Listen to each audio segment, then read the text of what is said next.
Okay.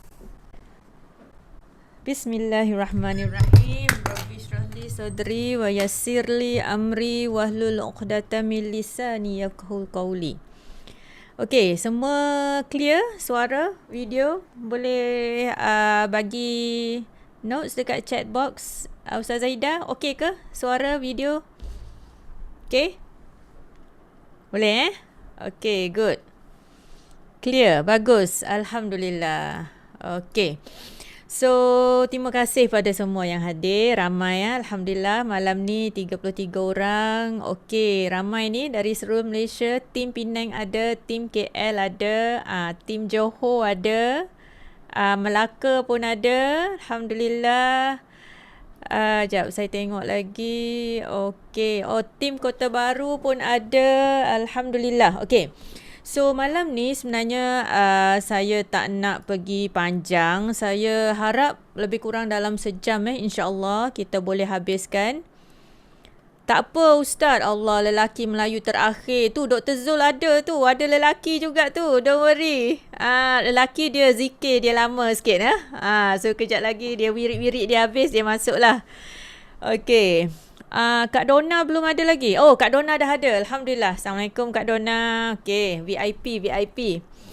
Okay, so malam ni sebenarnya apa yang kita nak bincangkan ni adalah suatu perkara yang saya rasa lama dah saya nak present pasal ni sebenarnya.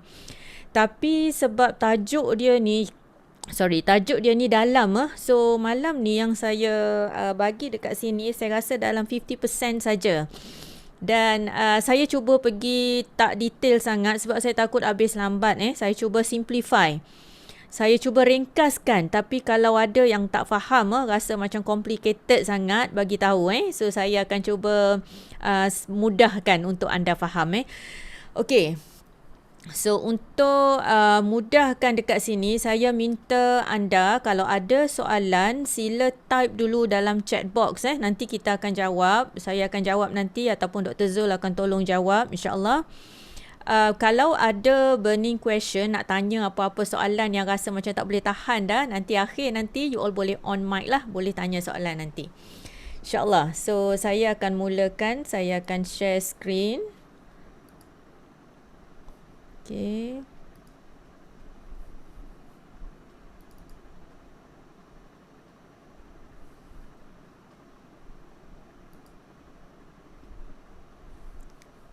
Okay, so you all nampak ke slide? Nampak Okay, dah dinner dah makan? Alhamdulillah. Husna ada Husna? Tak nampak muka Husna. Ada situ? Ada? Ya Allah. Okay, salam. Okay, so Alhamdulillah. Malam ni sebenarnya apa yang kita nak tengok ni adalah perkara asas lah dalam HD program kita. So ramai yang tanya saya, boleh tak nak invite rakan-rakan yang belum buat HD dalam talk malam ni. So saya kata malam ni sebenarnya kita fokuskan pada anda yang dah mulakan HD.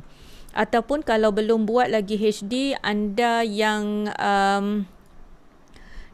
at least tahu dah apa itu hormon diet. So boleh invite malam ni. Sebab saya takut kalau kita invite orang baru yang belum tahu lagi apa itu HD, yang belum tahu lagi apa supplements, apa pemakanan, apa bahan-bahan yang kita guna dalam program ni, takut nanti dia confused lah. So insyaAllah dalam 1-2 minggu lagi kita akan arrangekan satu slot di mana anda boleh invite prospek ataupun kawan-kawan anda yang nak tahu tentang hormon diet. Dan insyaAllah saya juga sedang buat presentation, sedang buat slide untuk buat satu sesi juga untuk belajar tentang result darah. So bagi anda yang dah dekat Johor, saya dah 2 kali sebenarnya buat kelas interpretasi result darah. Dan saya rasa you all yang dekat Johor ni dah expert kan? Fina, Liani, Ustazah Ida, Su, Yuni, ramai lagi lah, semua dah boleh baca dah rasanya blood result. Tapi bagi anda yang dari negeri lain, saya tak berpeluang untuk tour lah ke Penang, ke KL, Melaka. Jadi saya plan untuk ambil satu slot dalam sesi presentation ni malam, lebih kurang sejam, untuk kita belajar tentang interpretasi result darah. Okey ke? Nak tak? So kalau nak nanti saya akan cuba arrangekan satu slot lah. InsyaAllah Okay. So malam ni sebenarnya kita nak bincangkan tentang HD dan supplements dalam menangani COVID ni, isu COVID. Dan saya letakkan 1, 2, 3, 4, 5 5 isi kandungan yang saya akan cuba simplifykan untuk anda semua. So pertama sekali saya akan sebut tentang keistimewaan sel badan kita yang kebanyakan daripada kita tak kenal badan kita sendiri. Betul tak? Sebab tu kita tak sungguh-sungguh buat HD. Sebab tu kita tak ambil cakna sangat dengan kesihatan kita selama ni. Sebab kita tak kenal badan kita ni macam mana. So bila kita tak kenal, kita tak cinta. Jadi malam ni saya akan explainkan, terangkan, tunjukkan sebenarnya apa yang duk kat dalam badan kita ni, sel dengan tisu yang kita tak nampak selama ni. Supaya bila kita kenal, kita barulah appreciate setiap lapisan kulit kita, setiap sel-sel daripada 30 trilion sel, 300 trilion sel ni, kita akan kenal dan kita akan cinta. Dan saya akan sentuh sikit tentang struktur sifat COVID-19 ni. Juga saya explain sikit tentang taktik serangan COVID, macam mana dia masuk dalam badan kita supaya kita faham. Komplikasi, apa dia komplikasi? Saya rasa dekat sini ramai dah tahu dah tentang coronavirus ni kan. Siapa yang follow kelas Dr. Kamarul baru ni pun you all dah tahu banyak tentang coronavirus dah lah, expert dah dekat sini Dah ramai dah doktor-doktor Google coronavirus ni. So malam ni saya akan sentuh sekali lalu poin-poin yang penting saja supaya you all dapat appreciate dia punya kaitan dia dengan pemakanan dan program HD ni. Okay, next saya akan sentuh tentang keistimewaan HD, apa yang sebenarnya intipati yang kita ada dalam program HD.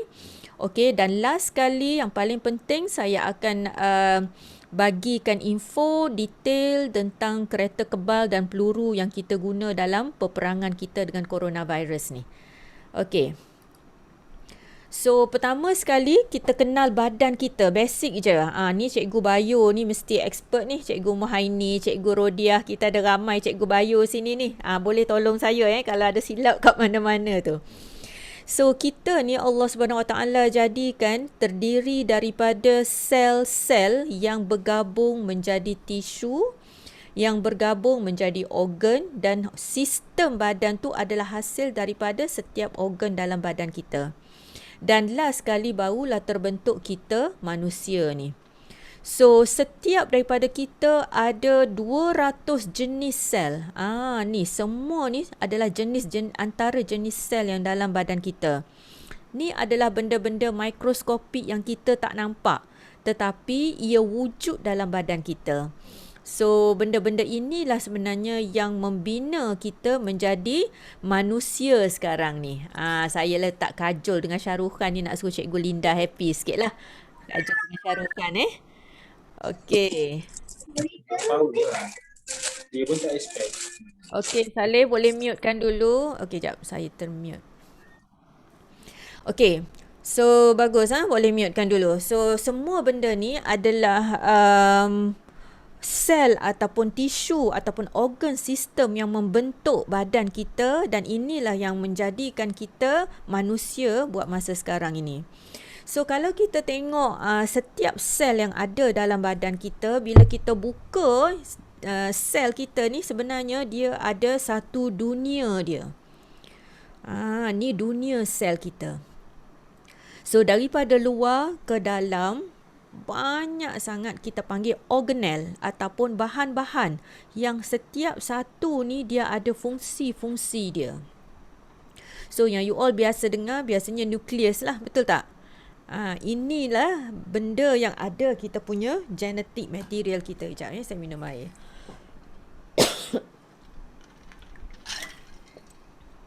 Okay.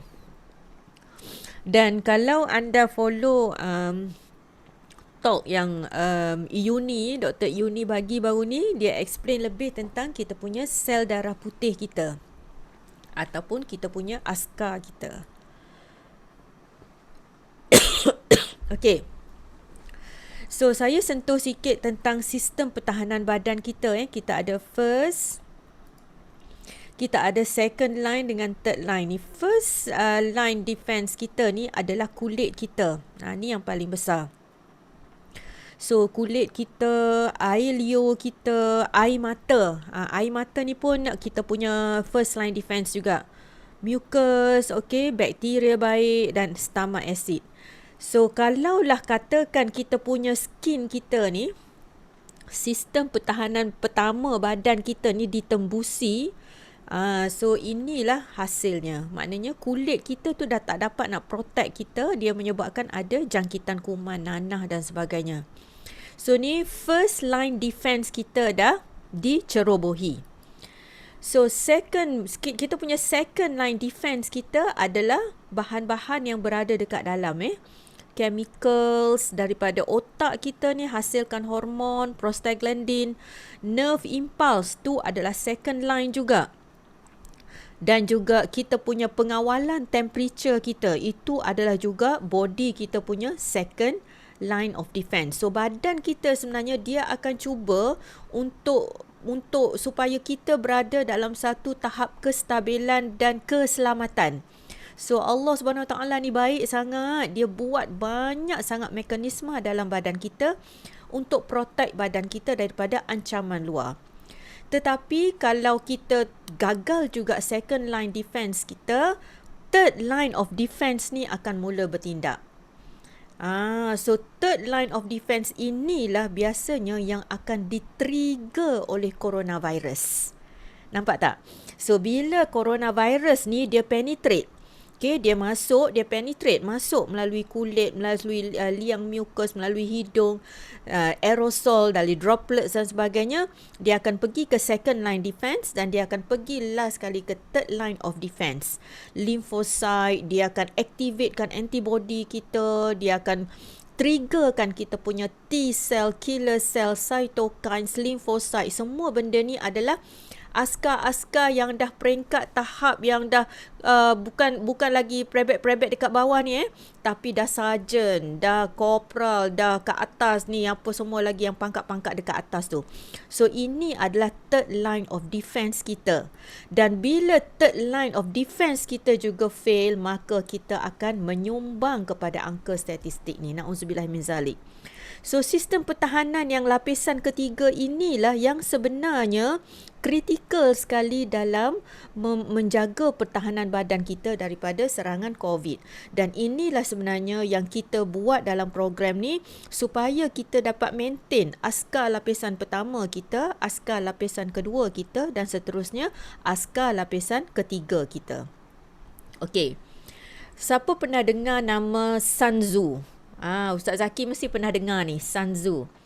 Sun Tzu ni dia adalah general dekat negara China dulu yang dia bijak sangat dalam strategi perang negara China. So Sun Tzu ni dia ada satu taktik perang yang kita panggil Art of War. So dia cipta Art of War ni di mana pada masa dulu negara China ni dia banyak sangat conquer negara-negara lain menggunakan ideologi dan taktik perang Sun Tzu. So Sun Tzu ni dia kata people should not be unfamiliar with strategy. Those who understand it will survive. Those who do not understand it will perish. That's why pentingnya sesi malam ini supaya anda faham sebenarnya badan kita macam mana dan kita faham musuh kita macam mana. If you know the enemy and know yourself, you need not fear the result of 100 battles. If you know yourself but not the enemy, for every victory gained, you will also suffer a defeat. If you know neither the enemy, tak kenal musuh dan tak kenal juga diri kita, so kita akan mengalami kekalahan yang teruk. So that's why dengar betul-betul apa yang kita nak share pada malam ni. Saya pun sebenarnya banyak lagi nak belajar tapi saya cuba guna sikit-sikit ilmu yang saya ada ni untuk berkongsi dengan anda. Dan saya tengok dekat sini ramai daripada anda yang audience pada malam ni adalah dalam bidang kepakaran. Ramai juga doktor ni malam ni. So anda yang dalam bidang kepakaran masing-masing, saya appreciate jika ada ilmu-ilmu baru yang anda boleh tambah, yang boleh share sekali dengan sahabat-sahabat kita dekat sini. Okey, insyaAllah. So, mula-mula sekali saya nak letak faktor risiko ni. Kalau you all perasan, tiap-tiap kali masa DG announce kes kematian dan sebagainya, kalau you all perasan, kebanyakan kes-kes kematian daripada COVID-19 ni, dia punya underlying medical disease, kita panggil. Ataupun dia ada faktor-faktor background yang dia punya masalah kesihatan dia. Contohnya kencing manis, darah tinggi, obesiti, masalah buah pinggang, masalah lungs, paru-paru dan sebagainya. So, faktor risiko inilah yang menyebabkan mudahnya terkena serangan COVID-19 ataupun bila dah kena serangan tu, dia akan ambil masa yang lama untuk recovery. Dan salah satu faktor risiko tu adalah obesity. So, saya letak research paper ni ada banyak sebenarnya. So, kalau you all nak baca, nak tengok detail, boleh pergi pada research paper artikel ni. Tapi saya just letak title dia saja, di mana dalam jurnal ni dia menunjukkan bahawa apa sebenarnya yang menyebabkan obesity ni adalah suatu keadaan yang menyebabkan mudah sangat untuk mendapat serangan COVID-19. Okay, so kalau kita tengok Allah SWT dia jadikan virus ni, specialnya virus ni, dia virus dengan bakteria ni dia sama-sama makhluk halus. Tapi virus dia lagi kecil lah daripada bakteria kan. Cumanya bakteria ni biasanya dia duduk dekat plasma, dia duduk dekat interstitial fluid, dia tak masuk dalam sel biasanya bakteria ni. Tetapi virus ni dia berupaya masuk dalam sel dan dia boleh masukkan dia punya RNA dia. Virus dia punya genetic material dia adalah RNA, tak sama macam kita. Okay, kita manusia, kita punya genetic material kita adalah DNA. Dan daripada DNA itulah kita membiak. So, beza virus dengan bakteria ni, bakteria dia boleh membiak sama-sama dia dekat luar. Tetapi kalau virus, dia masukkan dia punya genetic material dia, RNA, dalam sel. So, virus boleh masuk dalam sel dan dia boleh conquer sel itu. So, kita imagine, kita bayangkan, kalau kita masuk dalam satu kumpulan, kita tak nak kita dibuli dalam grup tu. Katakan masa dulu-dululah kita ada satu grup. Kita masuk dalam satu grup, kita tak nak kita dibuli dalam grup tu. So, apa yang kita mesti ada? Kita mesti ada kita punya authority kita. Kita mesti ada kekuatan kita supaya kita tak dibuli. Tetapi kalau kita lemah, kita terlalu mendengar kata, kita terlalu menurut, menyebabkan orang dalam grup tu akan bully kita. Sama juga dengan virus ni. Dia masuk dalam badan kita, okay, dan dia akan cuba sedaya upaya untuk conquer sel tu. So RNA dia akan masuk, dia akan replicate dan dia akan arahkan sel tu. Dia kecil je, masuk RNA je. Tapi betapa powerfulnya dia, Allah izinkan dia masuk dan dia boleh arahkan sel tu untuk jadi kilang memproses dia. So, dia akan jadi lebih banyak, beranak pinak, bercucu cicit dan sebagainya. So, tu adalah virus. Dan kenapa kalau ada obesity ni, masalah dengan berat badan ni, dia akan menyebabkan kita ada risiko untuk dapat coronavirus infection ataupun delay the recovery. Sebab obesity adalah mekanisme yang berlaku dalam badan mereka yang obes. Dia adalah suatu mekanisme yang menjurus kepada akhir dia akan jadi chronic inflammation. So, chronic inflammation inilah sebenarnya yang menjadi magnet yang menarik coronavirus dan juga yang menyebabkan badan orang ni lemah, tak dapat nak recover, nak pulih dengan sebaiknya jika terkena jangkitan coronavirus. Dan obese host inilah yang menyebabkan ACE2 receptor, saya akan explain lepas ni.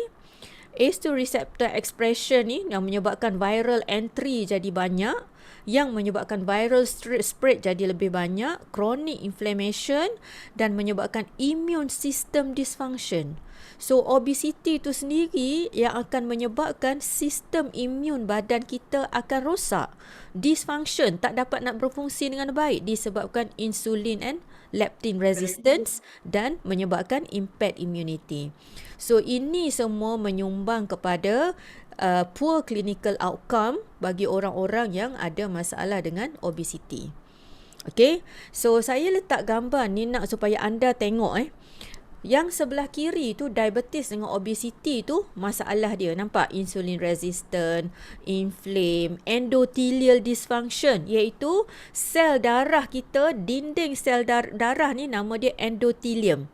So orang yang ada masalah obesity, dia punya lining sel darah tu pun salur darah tu pun, lining dia pun ada masalah, tak berfungsi juga disebabkan keradangan.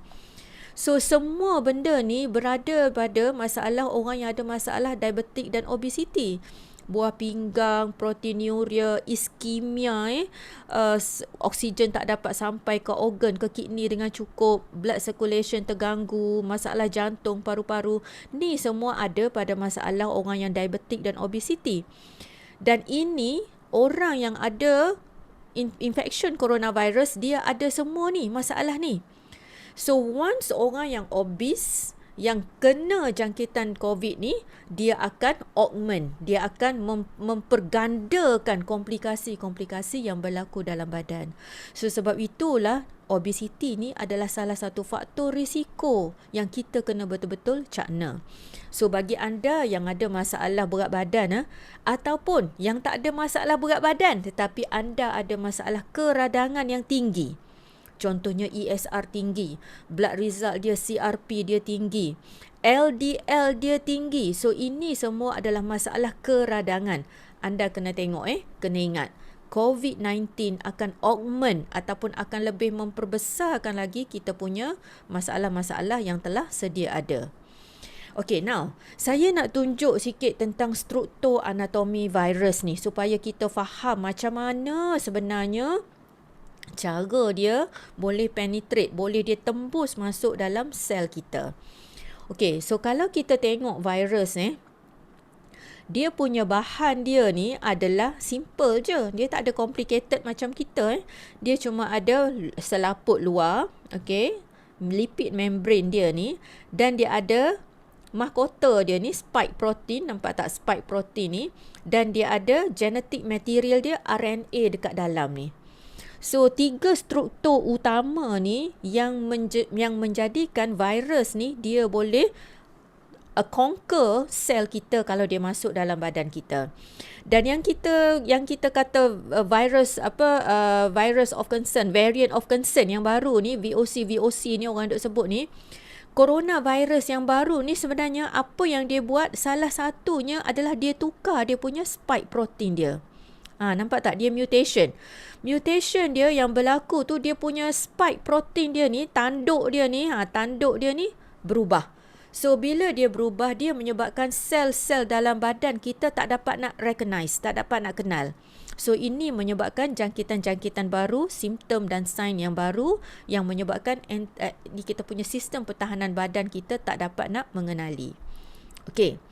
So macam mana virus ni masuk dan membiak dalam badan kita? So dia boleh masuk, kita dah tahu semua benda ni, dari cara orang tu bersin dan kita duduk rapat dengan dia. Dia boleh masuk melalui droplets ataupun dia boleh masuk melalui aerosols.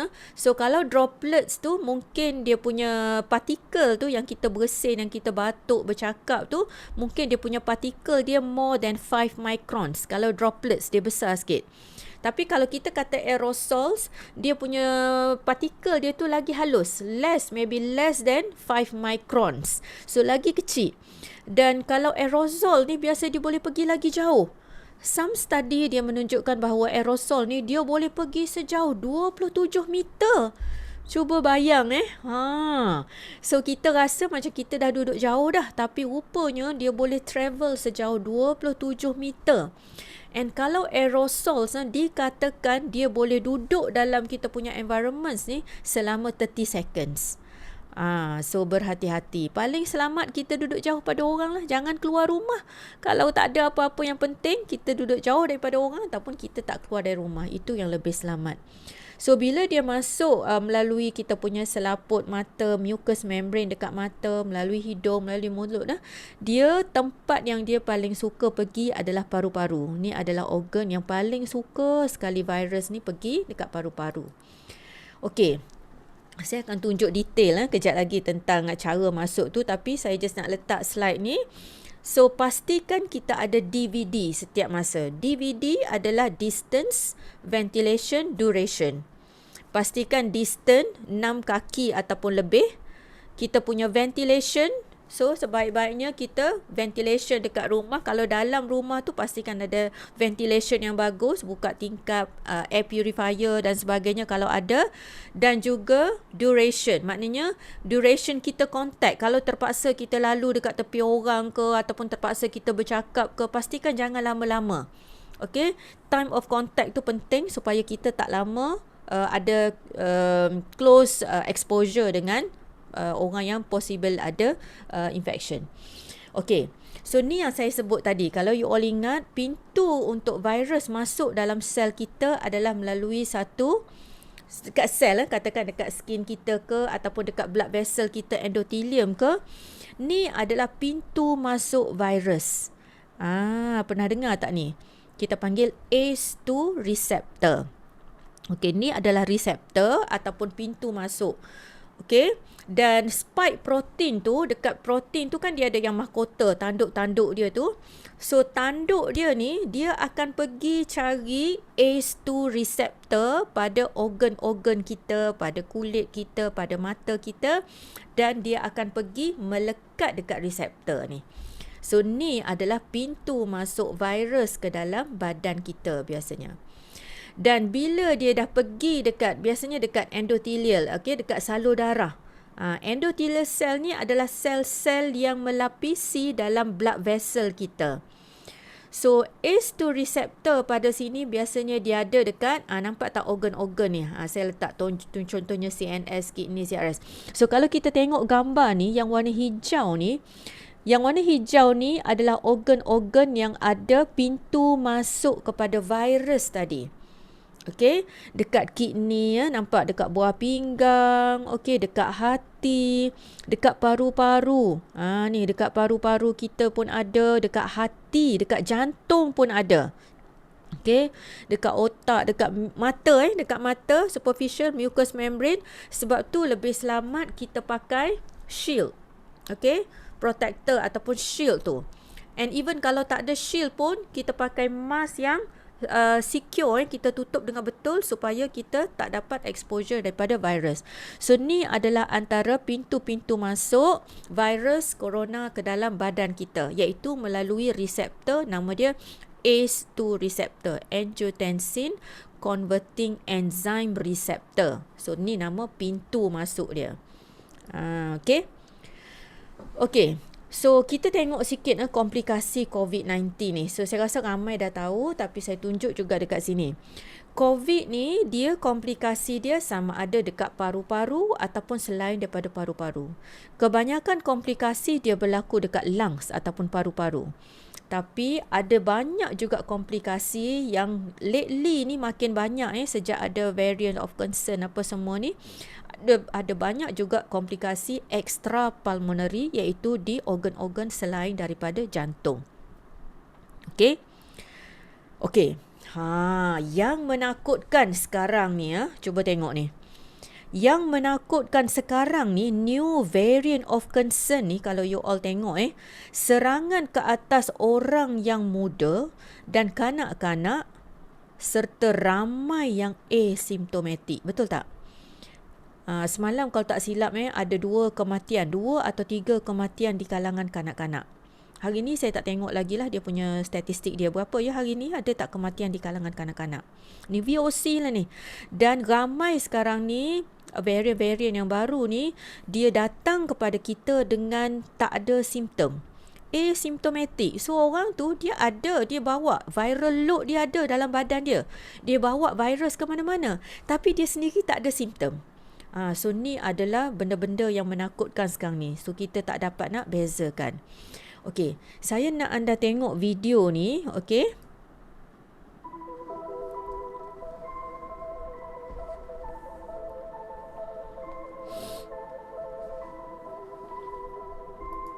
Doktor, skrin tak nampak. Sorry? Skrin. Skrin tak nampak? Ha.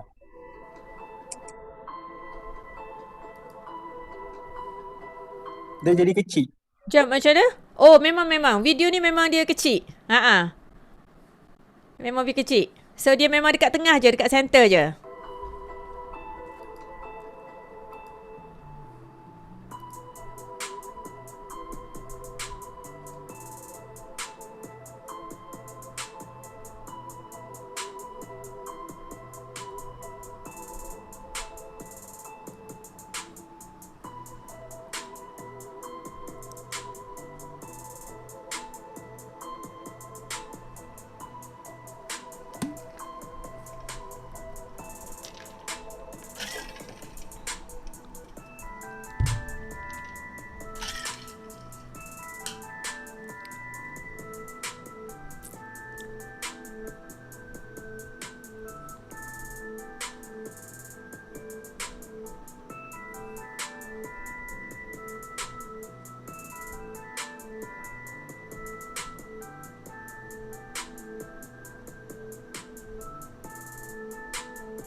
Okay.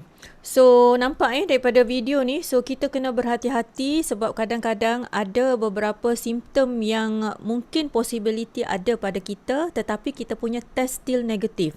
So, kena sentiasa berwaspada dan COVID tos ni adalah antara yang agak common sekarang ni yang kadang-kadang kita terlepas pandang. Dan kalau you all perasan, kaki kebanyakan yang COVID tos case ni dia kanak-kanak. Nampak tak kaki tadi? Kaki kecil-kecil je semua. So, ni adalah kes-kes yang kebanyakan di kalangan kanak-kanak. So, hati-hati. Saya tengok awal-awal dulu sejak PKP ni tak tahulah saya tak keluar lagi ke mana-mana, ke supermarket ke mana. Sejak awal-awal dulu sebelum PKP ramai sangat bawa anak-anak kecil pergi mall. Betul tak? You all perasan ke? Ya Allah, saya tiap-tiap kali tengok tu rasa macam Allahu Akbar, tolonglah letaklah anak-anak kecil ni kat rumah, jangan duk bawa pergi mana-mana. So, itulah bila dah ada isu-isu, bila dah ada kejadian-kejadian yang tak diingini di kalangan anak-anak kita, you all tak rasa kesian ke tengok anak-anak yang terpaksa duduk dekat pusat-pusat kuarantin tanpa ibu bapa? Saya tengok pun saya menitik air mata. Ya Allah, sedih sangat. So, tolong pergi ke mana-mana biarlah anak-anak kecil duduk kat rumah. Ataupun kalau nak ke mana-mana, pasar ke mana, biarlah ayah saja ataupun ibu saja yang keluar. Cukuplah, tak payah nak heret anak-anak. Okay. Next. Okay, saya nak masuk tentang hormon diet. So, apa maksud hormon diet? Ni yang kita akan bincang ni, apa komponen utama dalam hormon diet, bila masa sesuai untuk mulakan hormon diet, bagaimana hormon diet bertindak sebagai perisai dari coronavirus dan apa komplikasi atau risiko jika hidup tanpa hormon diet. So, saya letakkan soalan ni sebenarnya saya nak tanya, nak bagi hadiah sebenarnya, tapi sebab kita dah 9.40 so saya takut habis lewat. Jadi nanti soalan-soalan ni saya akan tanya lain kali, saya nak anda explain.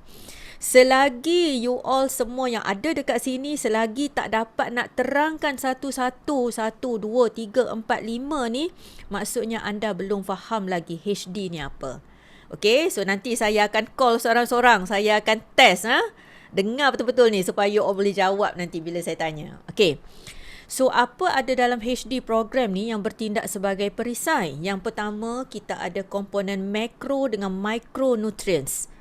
Yang kedua, kita ada komponen juice, kita ada menu meal plan kita tu, dan kita ada supplements serta professional coaching. Okay. Yang ketiga, kita sendiri ada mindset yang betul. Bila once kita dah ready untuk start, maknanya kita punya mindset kita tu dah betul dah. Yang keempat, kita ada self-discipline. Ilmu tidur kita akan bagi dalam ni, dan siapa-siapa yang dah lama dalam ni, you all dah perasan sikit-sikit kita akan belajar tentang ilmu tidur. Siapa yang belum lagi tengok video saya tentang tidur ni, ilmu tidur, make sure anda request daripada coach anda. Dan last sekali, kepentingan exercise yang betul. So semua ni adalah items yang ada dalam HD program kita yang sudah holistik. Dan inilah sebenarnya yang bertindak sebagai perisai dalam menangani coronavirus. Okey, saya nak anda tengok ni. Overfed and undernourished. Setengah orang dia makan banyak, tapi badan dia masih tak cukup zat. Betul tak? Makan berpinggan-pinggan tapi tak cukup zat. Setengah orang dia makan sikit je, tapi badan dia mantap. Okay, so ni yang kita nak bezakan sebenarnya. Apa sebenarnya rahsia di sebalik makanan yang kita makan. Dan bagi anda yang dah lama dalam program ni, saya percaya you all dah dapat dah serba sedikit ilmu ni. Tapi jangan cepat celebrate bila antara faktor gagal dalam HD ni, early celebration. So bila kita rasa dah turun dah 5 kilo, kita pun cepat-cepat nak celebrate, pergi beli kek secret recipe lah, pergi outing lah, makan mana-mana, cepat sangat nak celebrate, sedangkan badan kita masih lagi under construction. So belum lagi capai threshold badan kita. So jangan early celebration, sebab itu akan membawa kepada rebound. Nanti badan kita akan rosak balik. So make sure anda follow betul-betul dalam satu jangka masa at least 3 hingga 6 bulan, supaya badan kita betul-betul mantap, insyaAllah. So kita nak supaya makanan kita sebenarnya yang jadi ubat untuk rawat badan kita, dan bukannya ubat-ubat yang kita makan. Dalam program ni, kalau memang you all dah on ubat darah tinggi, kencing manis, gout, ubat jantung, ubat buah pinggang, semua ubat tu, kalau you all memang dah on ubat-ubatan, teruskan, tak ada masalah. Jangan stop pula. Semasa HD, tolong jangan stop ubat-ubatan sehingga doktor you bagi tahu stop. Okay? Tetapi kita punya objektif, kena ingat, kita punya long term objektif kita adalah kita nak supaya makanan yang kita makan itulah yang sebenarnya yang baiki badan kita, bukannya ubat-ubat yang kita baiki. Saya selalu bagi tahu gini, kena faham. Badan kita ni kalau kita makan ubat-ubat daripada hospital, memang kita perlu untuk kawal simptom kita, untuk kontrol tekanan darah kita, untuk kontrol nadi kita yang laju macam nak pecah jantung tu. Memang kita perlu makan ubat-ubatan kalau you all ada masalah. Tetapi bila kita makan ubat-ubatan tu, dia umpama kita cantas daun-daun. Kita buang daun-daun kering, kita buang ulat-ulat atas ranting, kita buang yang dah layu-layu tu, kita cantas yang superficial. Dan kita tak rawat akar umbi dia. So HD ni sebenarnya adalah program di mana kita rawat sampai ke akar dia. Kita bagi baja, kita korek, buang keluar akar yang rosak supaya tumbuh tunas-tunas akar yang baru. So tu sebenarnya adalah aim di dalam program hormon diet. Okey, makro dengan micronutrients beza dia ada banyak. So proteins, fat, carbohydrates adalah makro, besar macronutrients. Tetapi micronutrients ni adalah bahan-bahan kecil yang kita perlukan dalam amount yang sikit, tetapi dia amat penting. Okay, so ni adalah micronutrients, dan biasanya micronutrients ni dia berfungsi untuk kontrol kita punya body function, enzim kita, metabolisme kita, untuk prevent daripada penyakit. So tu adalah micronutrients. So dari segi kepentingan, makro dengan micro dia dua-dua penting. Tetapi dari segi essential ataupun lebih crucial lagi fungsi dia, micronutrient tu biasanya orang dia tak berapa aware dengan fungsi, dan itu yang kita nak tengok dengan lebih detail pada malam ni. So biasanya kalau kita kata coronavirus, infection, kita selalu dengar orang cakap vitamin C, vitamin C, vitamin C. Betul tak? Makanlah vitamin C, belilah vitamin C, ambillah banyak-banyak vitamin C. Biasa yang tu kita dengar. Tapi malam ni saya nak bawa pada anda vitamin-vitamin ataupun mineral lain yang penting yang sebenarnya kita perlu selain daripada vitamin C. Dan kalau kita tengok kebanyakan daripada kita memang tak cukup micronutrients ni. So micronutrients ni memang kebanyakan orang 80% daripada kita kebanyakannya as a general memang kita tak cukup micronutrients. So apa yang saya nak sentuh malam ni sebenarnya banyak saya nak sentuh ni, tapi malam ni kita bawa 5 je lah cuma yang akhir ni magnesium saya tak sempat nak isi dekat sini. Mungkin kita buat slot lain sebab saya tengok slide saya dah dekat 80 dah. So saya stop dekat situ dulu. Mungkin slot kedua kita buat next week atau next month. So malam ni saya sentuh vitamin C, vitamin K, vitamin D, zinc dan kita tengok apa dia punya benefit dia untuk kita in terms of coronavirus ni. So yang ni saya punya tujuan dia, micronutrient dalam HD program ni, dia punya fungsi dia adalah pemerkasaan. Saya suka words ni. Word ni saya belajar daripada Cikgu Noreha. Saya suka Noh punya words. Noh pernah mention dulu, saya ingat sampai sekarang ni. Pemerkasaan ataupun empowerment kita punya sistem imun badan kita. So that's why kita nak tahu dengan lebih detail lagi supaya kita dapat empower kita punya immune system kita so that kita boleh fight kalau kita kena coronavirus infection. Okay? So apa beza vitamin dengan minerals? Vitamins ni dia adalah organics. Okay, dan minerals dia adalah inorganic. Okay, vitamin biasanya dari plants, daripada animals. Minerals ni inorganic biasanya daripada water, soil, tanah. Dan vitamins ni biasanya dia cepat rosak. Dia cepat rosak daripada masakan, daripada haba. So dia cepat rosak. Tapi minerals dia lebih stable. Vitamins biasanya dia release energy daripada makanan. Release energy daripada makanan, dia membentukkan sel darah merah, dia bantu blood clotting, untuk rambut, mata dan sebagainya. Tetapi minerals dia lebih kepada pembinaan tulang, gigi, muscle dan sebagainya. Dan ada total about 45 minerals dan vitamin yang penting dalam kehidupan kita. Kita tengok nanti apa yang penting dekat sini. Okay, pertama sekali saya nak tunjuk satu journal. This is one of the latest journal juga. Oh, tak masuk dia punya date dekat bawah ni. So, journal ni adalah antara journal yang latest juga yang menceritakan tentang zinc, vitamin D dengan vitamin C. So, sinergi antara ketiga-tiga ni, zinc, vitamin D dengan vitamin C, ini akan memberikan kekuatan pada sel badan kita. Okay, apa maksud saya?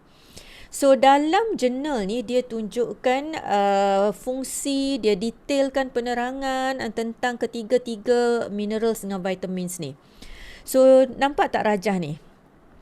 So ni adalah kita punya salur darah kita. Ni adalah red blood cell, sel darah merah kita. Ni salur darah. Okey, ni adalah kita punya sel-sel dekat epithelium. Okey, ni kulit kita dekat kulit kita, dekat bawah tu ada salur darah. So ni adalah sel dekat kita punya lapisan dekat bahagian atas salur darah. Dan di antara satu sel dengan satu sel dia berhubung antara satu sama lain. So dia berhubung ni, dia kita panggil dia adalah selective barrier. Okey, maknanya fungsi sel ni dia membenarkan bahan-bahan penting untuk masuk di dalam badan kita. Tetapi dia protect daripada masuknya patogen ataupun bahan-bahan yang membahayakan badan kita. So tu adalah maksud dia selective barrier. Dia pilih bahan yang penting yang perlu untuk kita dan dia pilih untuk tolak bahan yang tak perlu kepada kita.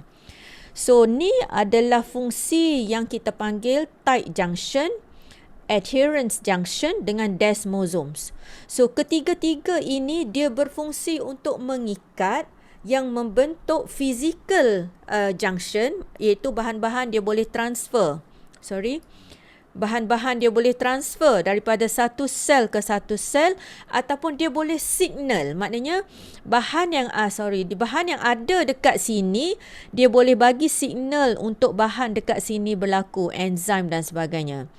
Dan pintu ini, tight junction ini, pintu ini dikawal oleh 3 items yang utama ni, zinc, vitamin C dengan vitamin D.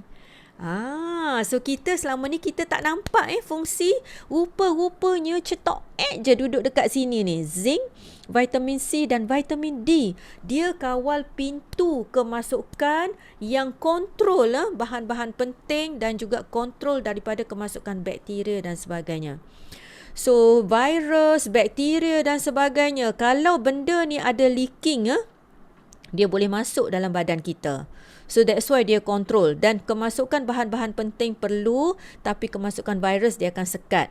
So kalaulah zinc, vitamin C dengan vitamin D ni tak cukup, dia akan menyebabkan junction ni akan jadi terganggu. So bila terganggu akan berlaku leakage ataupun akan berlaku tembus ataupun masuklah bakteria jahat ke dalam badan kita. Nampak So 3 benda ni yang penting. Banyak lagi sebenarnya, selenium, copper. Saya tak sentuh malam ni. Kalau saya sentuh pasal mineral lain tu, saya rasa pukul 12 malam pun tak habis.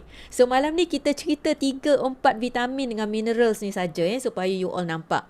So nampak tak ni, kalaulah barrier tu dah rosak ni, yang 3-3 ni rosak, virus pun boleh masuk ke dalam ni.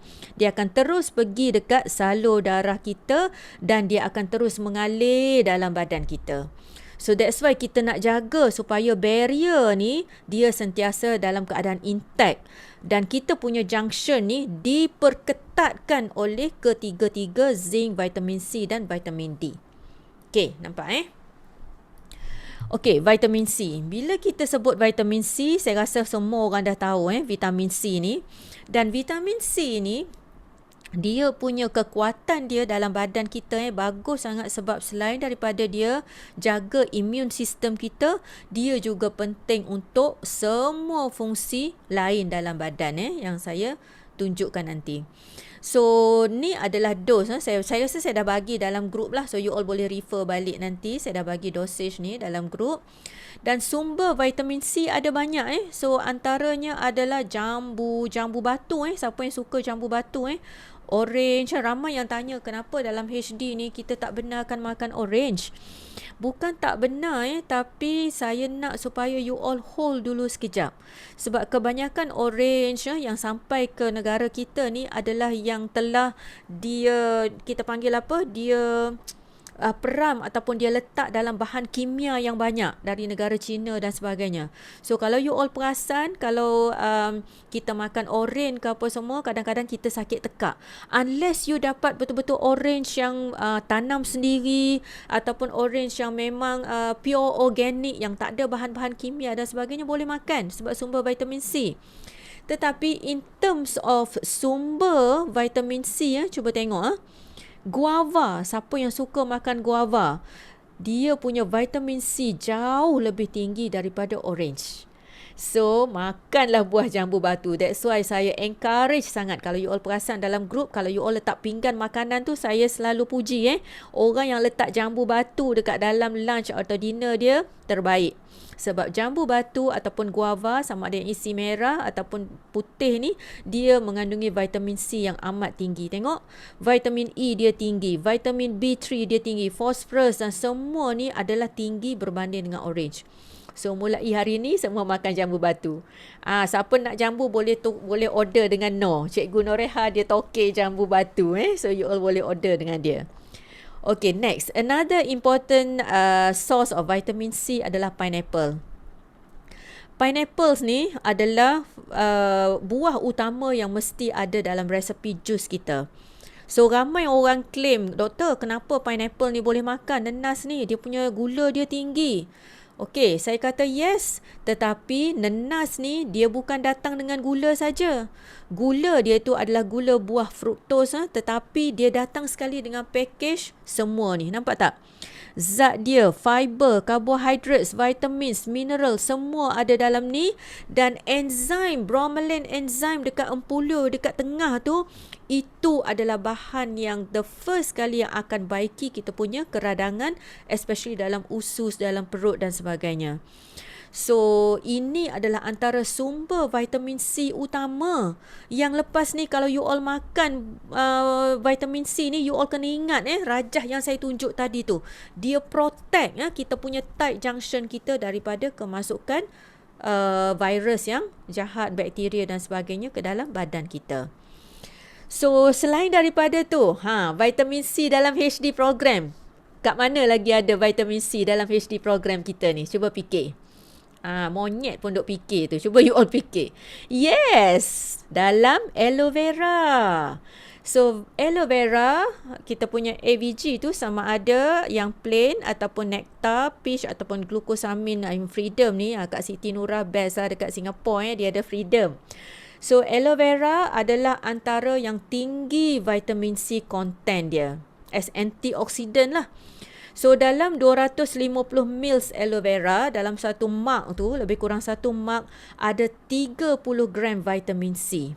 Dan ada about 30 calories, 20 to 30 calories dalam satu gelas tu, satu mug besar tu. Okay. Dan selain daripada aloe vera, kita ada Pomistin. So, Pomistin juga adalah antara vitamin C supplier yang paling tinggi dalam program kita. Dan Pomistin ni dia ada ORAC value dia yang tinggi. So, tengok dia punya buah-buah yang ada dalam Pomistin tu rugi kalau you all tak makan tak ambil, tak minum. So, ORAC value ni adalah dia punya kekuatan antioksidan yang ada di dalam Pomistin tu. So, that's why mangosteen adalah buah yang paling tinggi dia punya antioxidant capacity dia. Okay, dan selain daripada tu, grapes, acai berry, pomegranate dan sebagainya. Semua ni ada dalam kita punya Pomistin. Okay, selain daripada tu, vitamin C dalam HD program, of course kita ada absorbent C. Okay, absorbent C.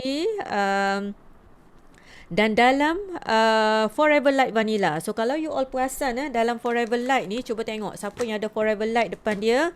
Cuba tengok dia punya vitamin C content dia. Okay, dalam satu scoop.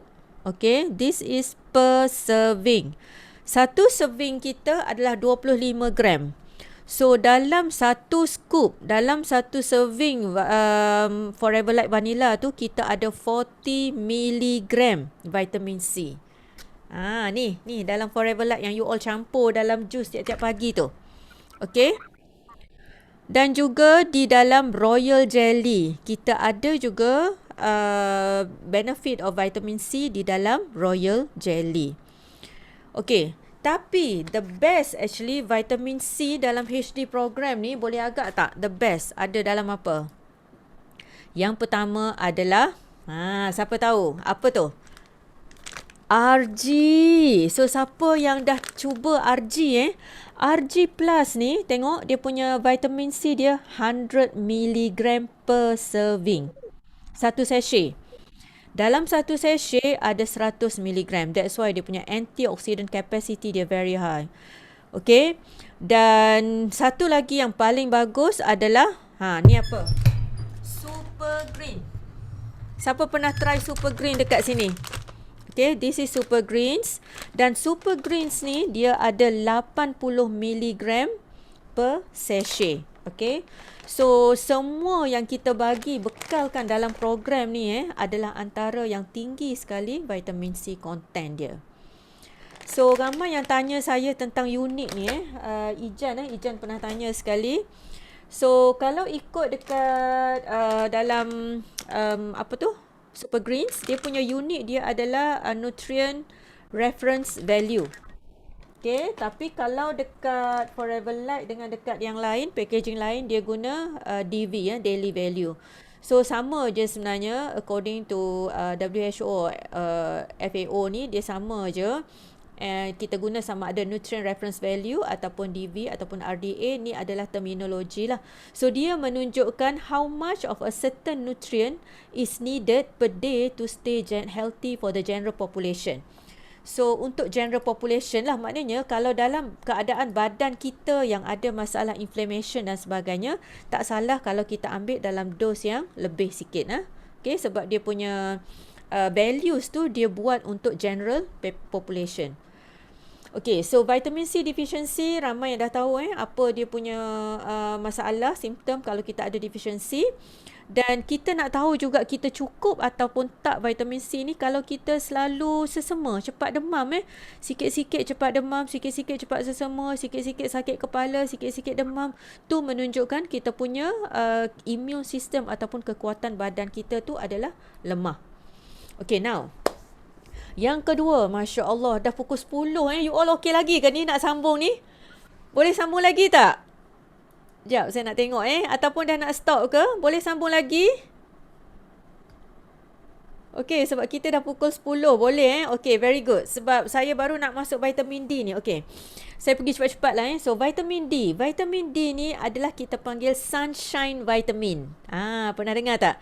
So, vitamin D ni dia ada sekarang ni banyak sangat research yang mengaitkan vitamin D dengan COVID-19 pandemic.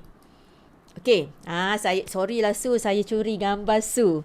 Cuba you tengok terbaik sangat Coach Su ni. Tiap-tiap pagi dia exercise. Okay, cuba tengok. Apa bezanya antara gambar ni Su?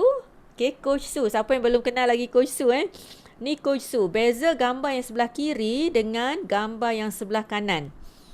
Nampak tak apa beza dia?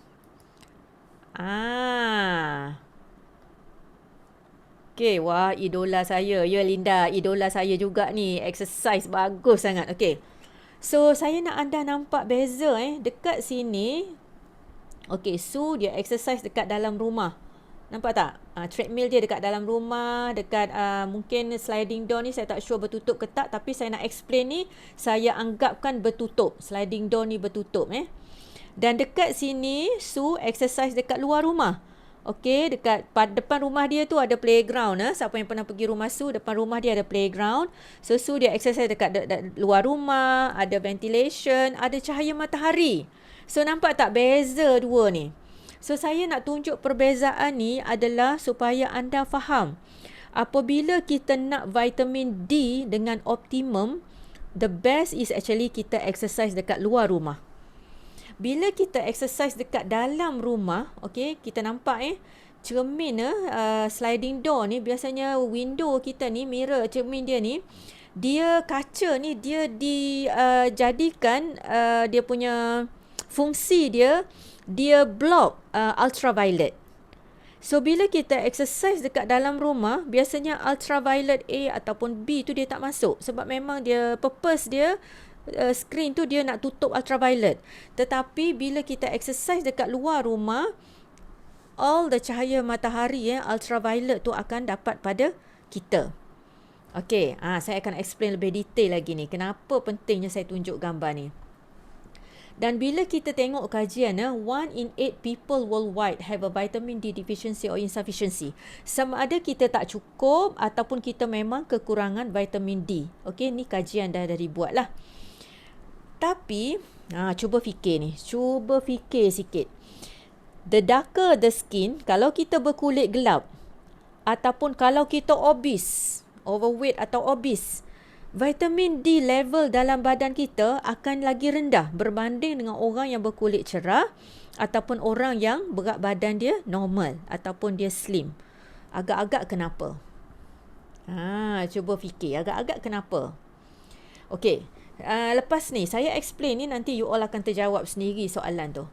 Okay, macam mana vitamin ni dihasilkan Masya Allah, subhanahu wa ta'ala. Baik sangat Allah ni, dia jadikan badan kita ni boleh hasilkan vitamin D dekat dalam ni.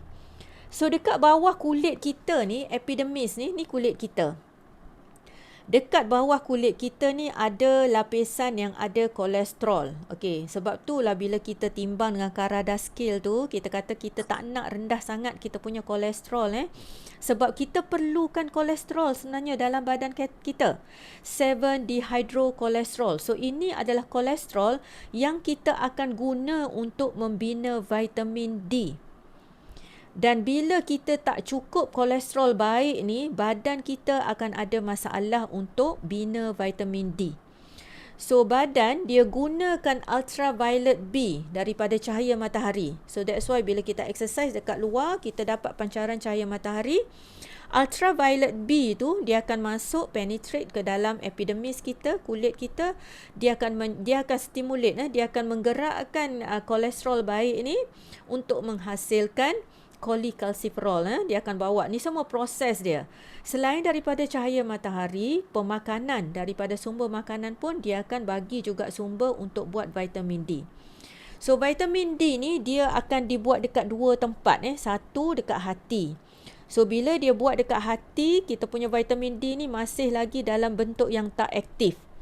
Okey, tak boleh nak guna lagi vitamin D tu. Tapi bila dia dah bawa vitamin D ni ke buah pinggang, okey, nampak tak kidney ni? So dekat buah pinggang dia akan letak campuran-campuran lain, enzim dan sebagainya, dan menyebabkan vitamin D yang dah terhasil dekat buah pinggang ni akan menjadi vitamin D yang aktif. Nama dia 1,25-dihydroxy cholecalciferol. So ni adalah nama kimia vitamin D kita. So vitamin D inilah yang akan boleh digunakan. Sebab tu orang yang ada masalah hati, orang yang ada masalah buah pinggang, dia akan ada masalah dengan vitamin D sintesis ataupun penghasilan vitamin D. Okey, dua organ ni adalah penting untuk bantu sebagai kilang untuk hasilkan vitamin D dalam badan kita. So apa yang vitamin D ni buat? Nampak tak tadi yang saya cakap tadi? Vitamin D ni selain daripada vitamin D, vitamin C dengan zinc tadi, dia akan protect tight junction. So dia akan prevent, dia akan halang daripada kuman yang jahat, virus dan sebagainya masuk dalam badan kita.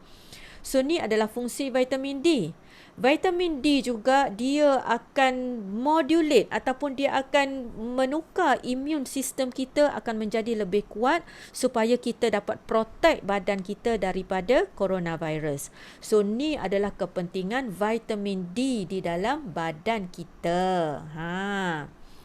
So kita sebenarnya bimbang bila kita kata vitamin D ni kita dapat daripada cahaya matahari. Orang kata pula, doktor, nanti bahayalah bila banyak sangat kena ultraviolet ni nanti boleh jadi kanser. Ya, betul. Tetapi kita kena bijak. Kita kena tahu berapa banyak masa kita dekat luar, bila masa kita nak duduk dekat luar, dan juga apa yang perlu kita buat untuk dapat maksimum ultraviolet supaya kita dapat bina vitamin D kita. Okay. Dan bila kita berumur, makin kurang penghasilan vitamin D dalam badan kita. Okay. Bila kita berumur.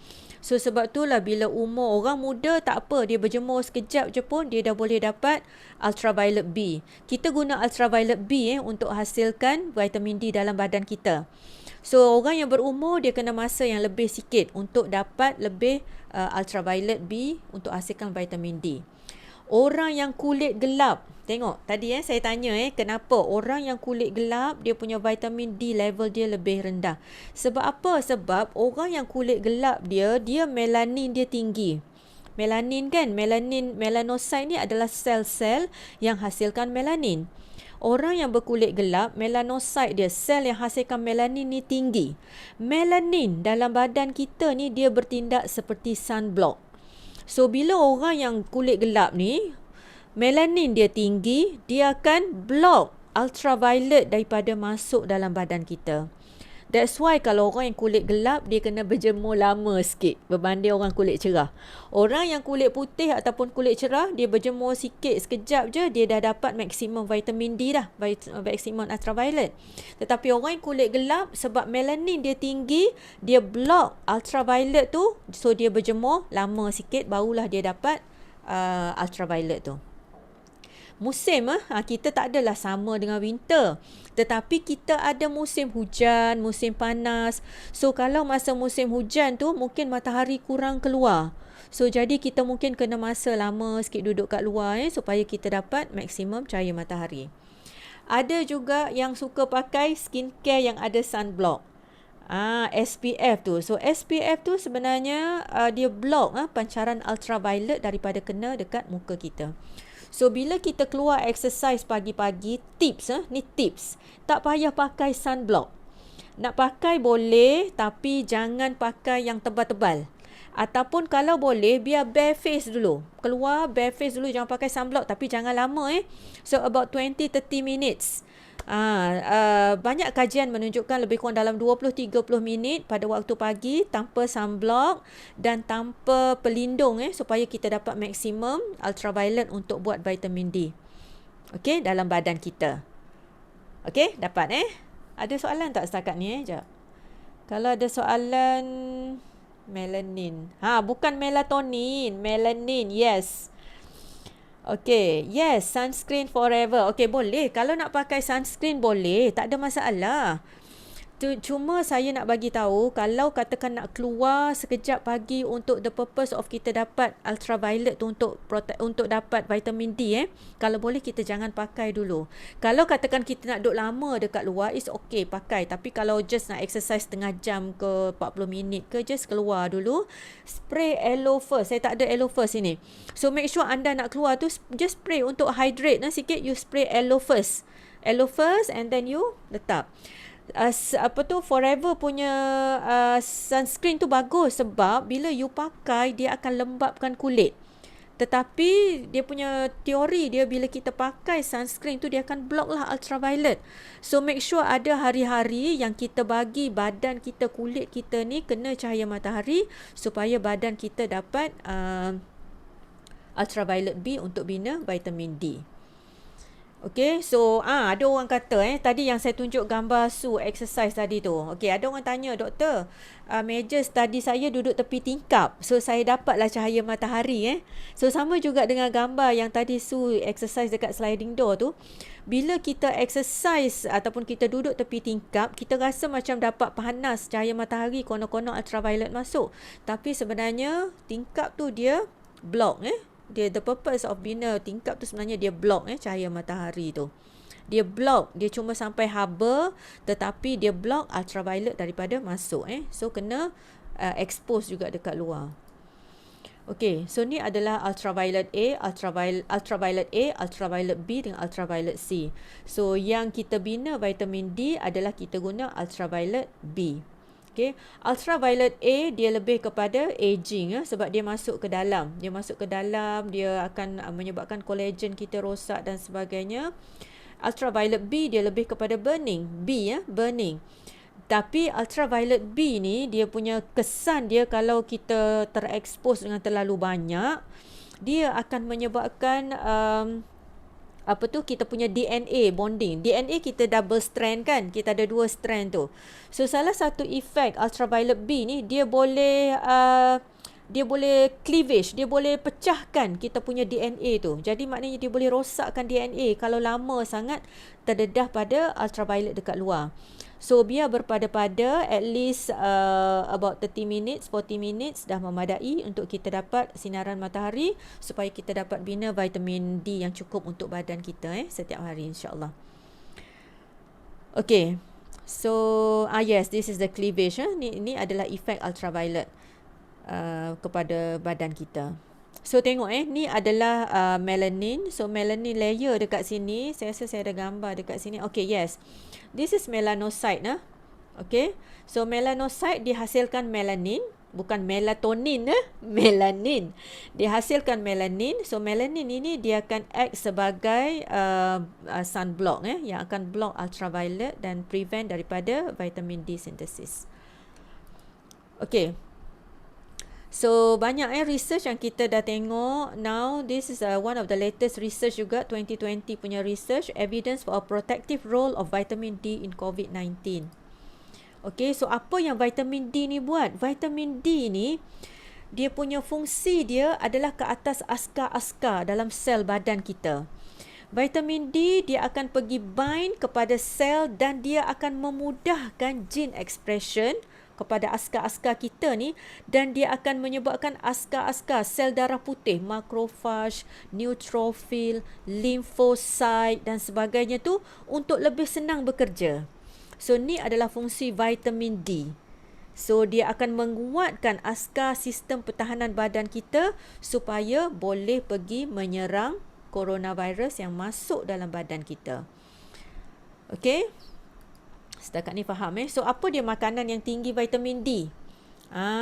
Ni contohnya mushroom. Ramai sekarang ni ada pandai guna mushroom mushroom, telur merah ni, okey, egg yolk ni tinggi juga vitamin D. Fish, okey, vitamin D ni dia ada dua jenis lah, D2, D3. So kalau D2 tu dia lebih, kalau D3 dia lebih dalam sumber haiwan, ikan dan sebagainya.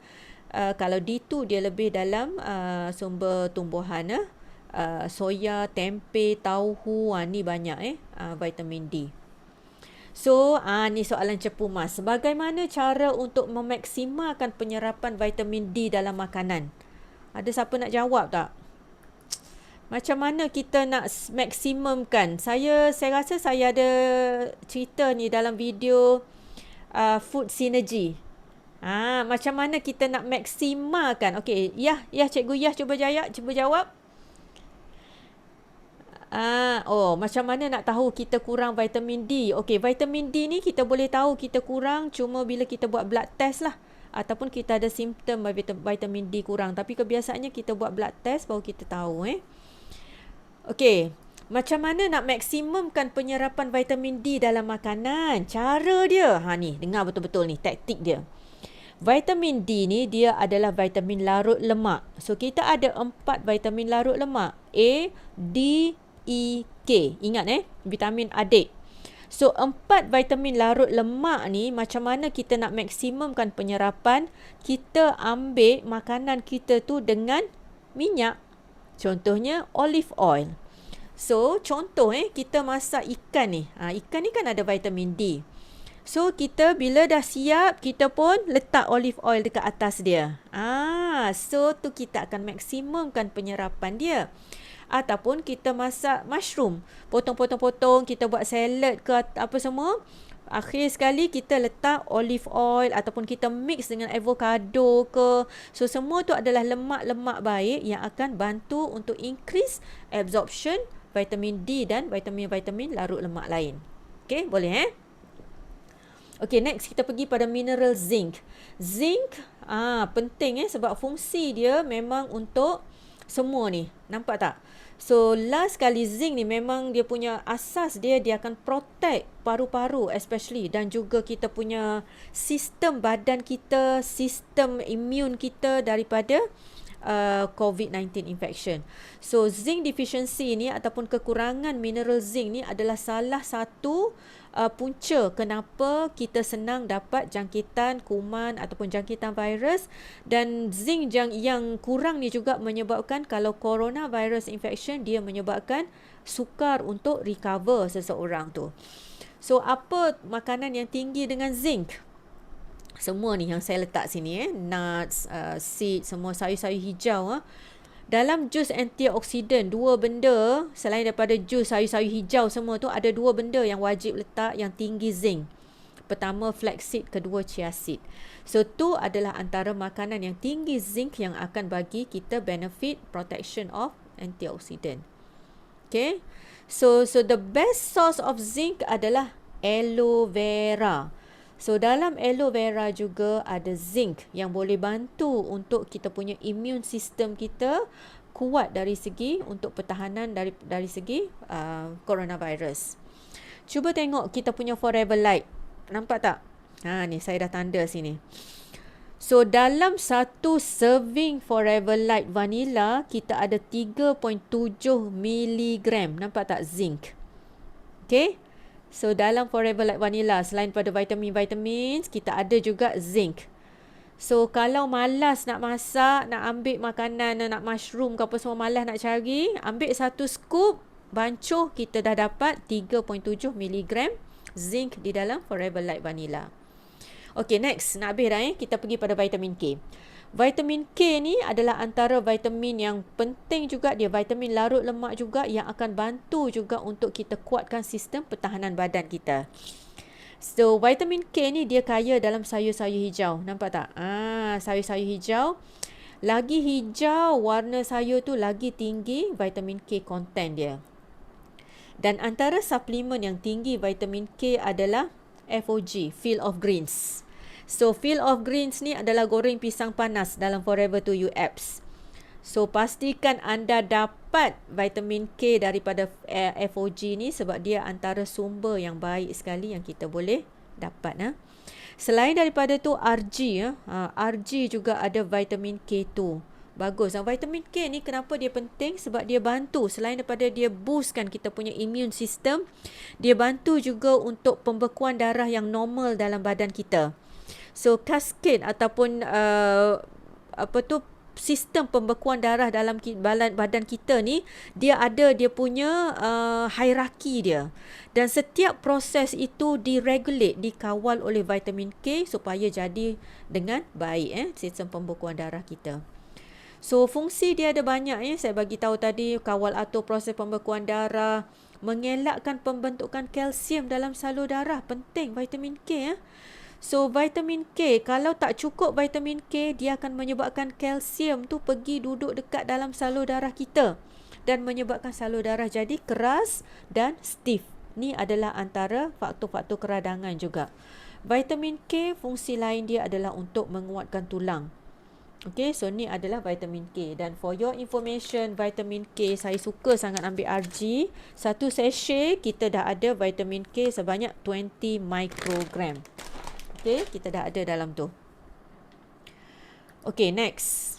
So ni saya just nak tunjuk kalau tak faham pun tak apa, dia punya rajah ni saya just nak tunjuk bahawa vitamin K ni penting supaya kita dapat kawal kita punya, kalau katakan dijangkiti coronavirus, dia akan bantu untuk kawal paru-paru daripada kerosakan yang teruk. Dan juga vitamin K ni akan bantu untuk pembekuan darah yang normal dalam badan kita. So ni kepentingan vitamin K dalam badan. Dan vitamin K ni juga dia akan bertindak sinergi ataupun dia akan bertindak bersama-sama dengan vitamin D untuk dapat sistem pembekuan darah dan juga untuk dapat sistem imun mengawal keradangan yang terbaik. That's why vitamins, minerals dalam badan kita ni, dia bekerjasama. Dia bukannya satu berfungsi solo je, seorang diri dia saja. No. Dia sentiasa bekerjasama antara satu sama lain supaya dapat benefit yang maksimum dalam badan kita. Okay, last kali saya nak sentuh sikit tentang omega. Omega 3 dengan omega 9 juga penting sebagai perisai dari COVID. So ada banyak jurnal Ni adalah jurnal yang menunjukkan bahawa vitamin D, C, E, zinc, selenium, omega 3 ni, semua ni dia bekerjasama untuk jaga immune system dan keradangan dalam badan kita. Okay, so bukan saja-saja kita makan omega 3 fish, omega 3 supplement dan sebagainya, tetapi dia punya fungsi dia adalah untuk defense badan kita dan dia protect badan kita daripada COVID-19 infection. Okay, so banyak saya just tunjuk dekat sini, nanti you all boleh tengok sendiri. Banyak research yang menunjukkan omega 3 dia bantu untuk boost kita punya immune system, dia akan bantu untuk prevent keradangan, dan banyak kajian menunjukkan bahawa this is the latest research. Research menunjukkan people with high omega 3 index less likely to die from COVID-19. Maknanya kalau dia kena jangkitan COVID, orang yang ada omega 3 punya level yang tinggi dalam badan ni, dia akan less likely untuk mati ataupun mortality rate dia jadi rendah bila kena infection COVID-19. So ramai yang tanya saya ingat siapa yang tanya dalam grup hari tu, Kak Huzaimah ke siapa, tanya tentang omega 3, omega 9 dan sebagainya. So senang je, makanan kita utamakan omega 3 dengan omega 9.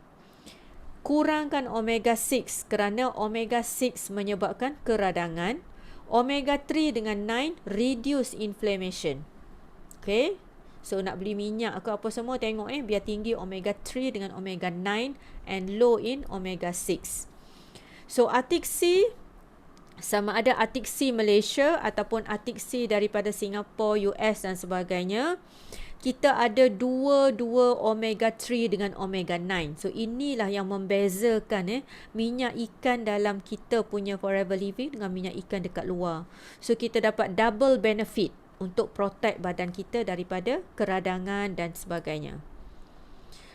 Okay, saya just letak ni sebab you all kena tahu juga macam mana kalau orang yang ada masalah pendarahan. So katakan dia ambil ubat warfarin ke ubat cair darah. So dos untuk Atik C tu perlu dikurangkan ataupun mungkin perlu di stopkan dulu buat sementara waktu. Biasanya saya reduce dose, maybe ambil sebiji sekali sehari saja.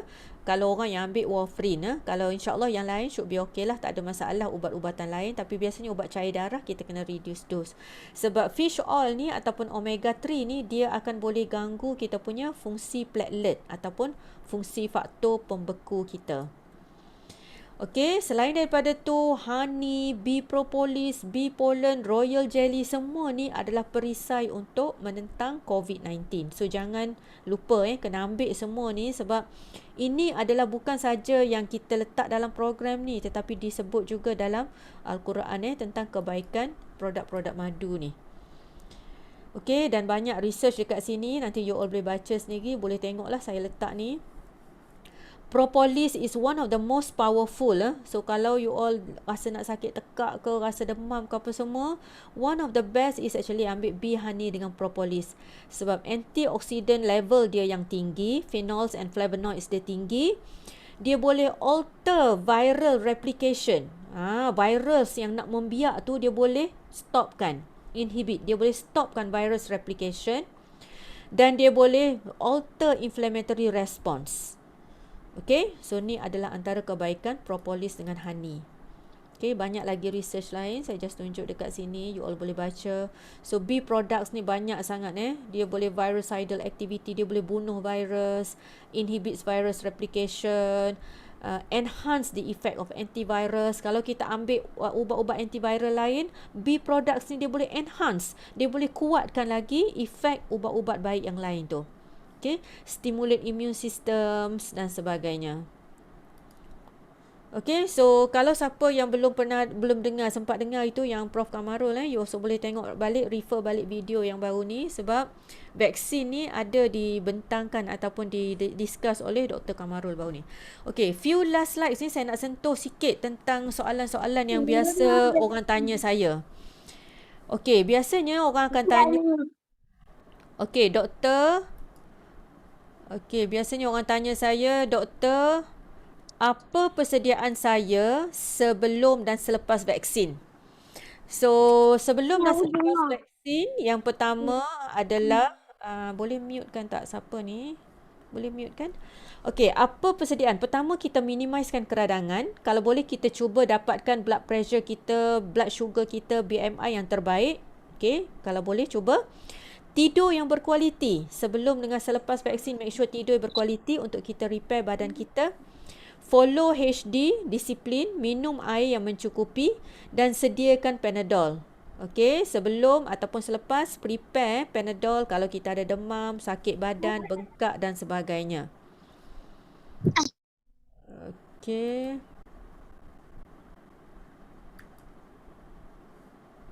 Okey, next.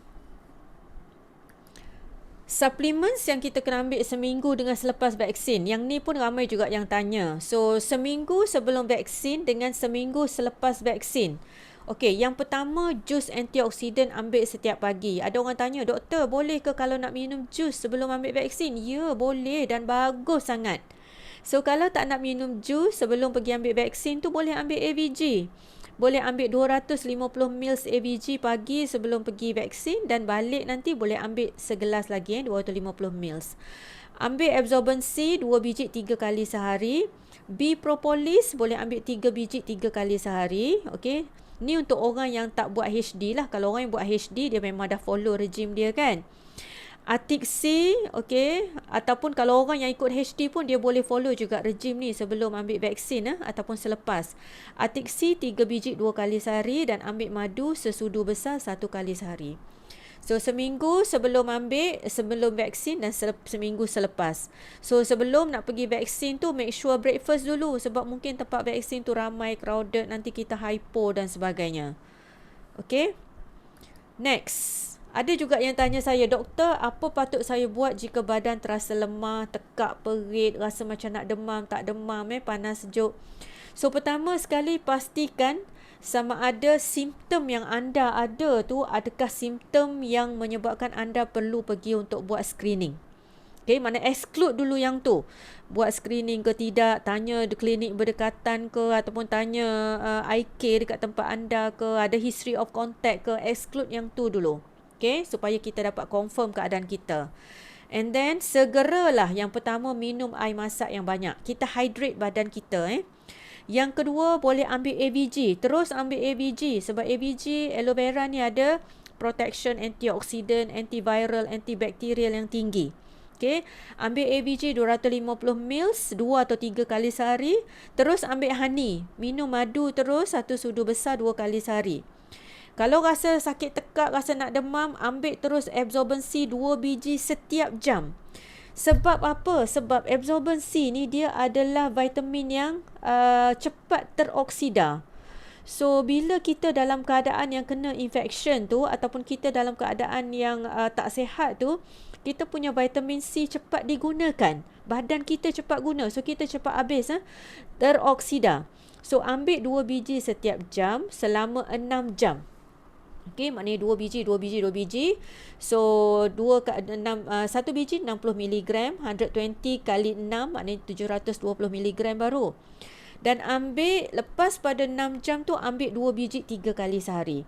Supaya badan kita dapat protection. Okay, ada satu pakar tu, dia sampai dia bagi high dose dia bagi. Dia kata ambil sampai 1 gram ataupun 2 gram, dia kata sampai you diarrhea.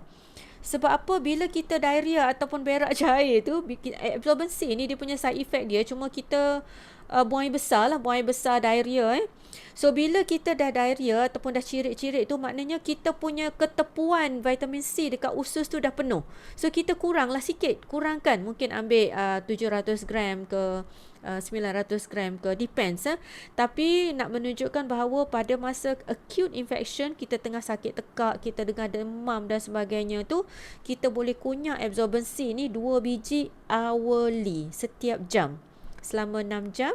Lepas tu barulah kita follow 2 biji 3 kali sehari. Okay.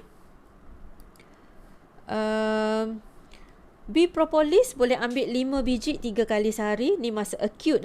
5 biji 3 kali sehari. This is very powerful. Kalau kita ambil 5 biji 3 kali sehari, cepat je kita rasa dia punya effect dia. Royal jelly 5 biji 3 kali sehari. Kalau tak ada B-propolis, boleh ambil royal jelly. Dan Arctic Sea 3 biji 2 kali sehari. Okey, jap. Soalan saya jawab later. So, ni adalah apa yang kita nak buat kalau kita rasa macam tak sedap badan.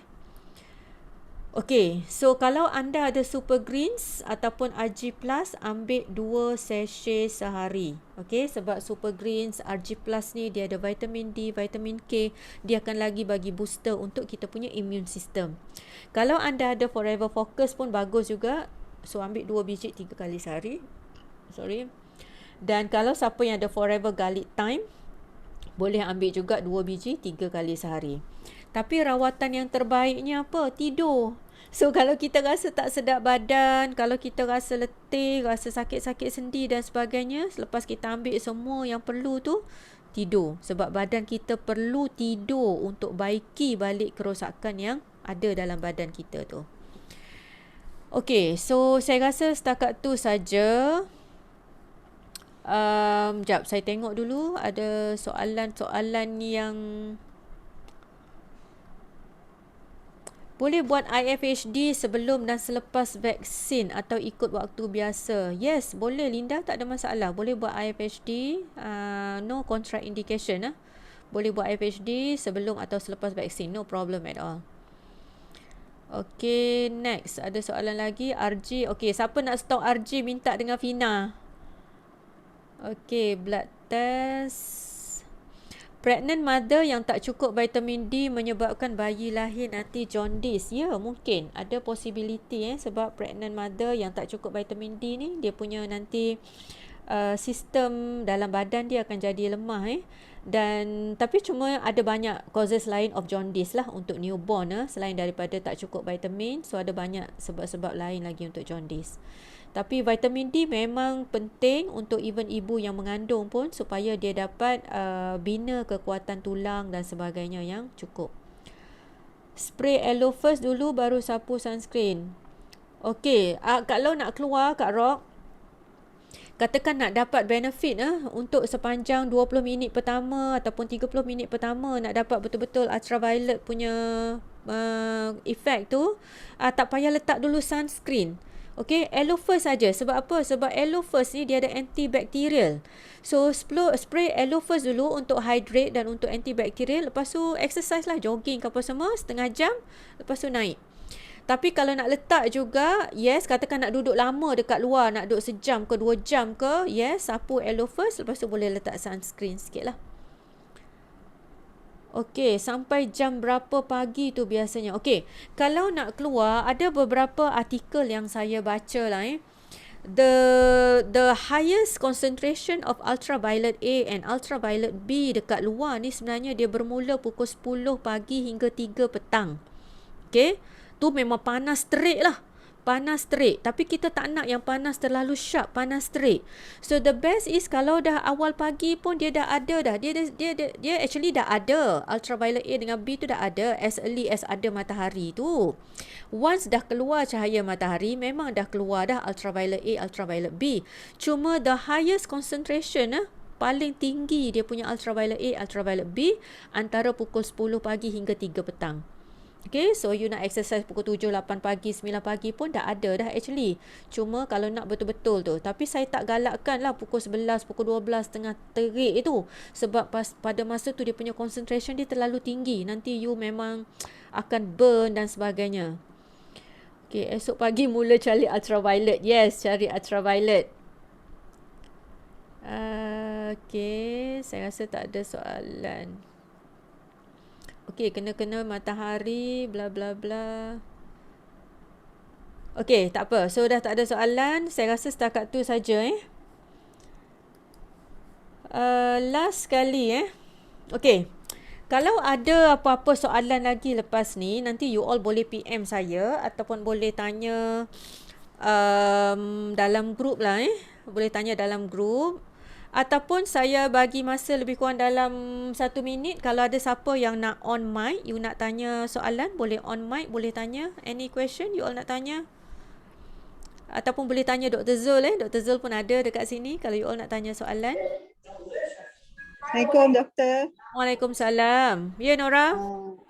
Nak tanya pasal sodium ascorbate. Yang tu untuk maximize vitamin C okey makan tu. Untuk apa tu? Sodium ascorbate apa tu? Itu untuk vitamin C kan? Absorbency, Nora. Absorbency ke? Tak, kalau kalau tukar lah, misalnya kata kalau kita habis supply absorbency ke, kalau kita ambil ascorbic acid. Sodium. Boleh ke itu? Ascorbic acid ni kalau nak ambil yang dekat luar, tengok dulu dose dia and then you tengok dia punya manufacturing dia macam mana. Kenapa saya suggestkan absorbency ni sebab dia datang sekali dengan oat brand Dalam absorbency kita, selain daripada dia ada papaya dan sebagainya, dia ada oat brand. So oat brand yang kita ada sekali dengan absorbency dalam ni, ascorbic acid ni, dia akan increase capacity of absorption. Tu fungsi oat brand tu. Penyerapan dia akan jadi lebih maksimum dan dia akan pegang ascorbic acid tu supaya dia bawa. Sebab bila dia lalu dalam usus dan sebagainya, kadang-kadang ascorbic acid yang dalam ni dia akan keluar sebab dia vitamin yang larut air kan. So dia akan cepat keluar dalam urin dan sebagainya. So oat brand yang kita ada sekali dalam ni, dia akan bawa, diserap dan diabsorb masuk dalam sistem badan kita. So kalau Nora nak guna ascorbic acid, cari yang the best lah. Maknanya cari yang biasanya saya galakkan kalau nak guna ascorbic acid pun tengok dose dia, tengok manufacturing dia, pembuatan dia macam mana, ada bahan-bahan lain yang boleh augment penyerapan, dan juga tengok supaya jangan ada bahan-bahan lain. Sebab careful, kadang-kadang vitamin C yang ada banyak dekat luar tu, ascorbic acid, dia letak sugar, dia letak gula. Saya ada banyak sangat kes patient saya yang diabetik ataupun they all yang insulin resistant dalam program ni. Bila dia ambil ascorbic acid dekat luar sebab bekalan absorbency dia habis, dia kata, doktor, saya ambil ascorbic acid yang saya beli dekat farmasi, gula saya jadi belas-belas. Kenapa?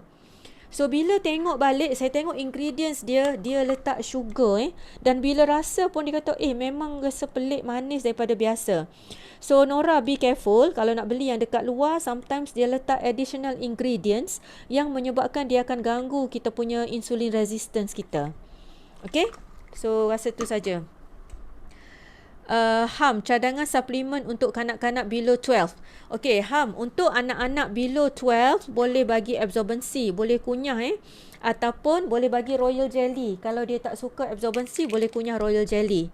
Okey, dan biasanya untuk anak-anak ni the best is actually bagi Arctic Sea. Sebab apa? Arctic Sea ni dia bagus sangat untuk developing brain. Dia untuk nerve untuk saraf, untuk nervous system, untuk otak. So kalau Ham boleh bagi Arctic Sea untuk anak-anak, very good.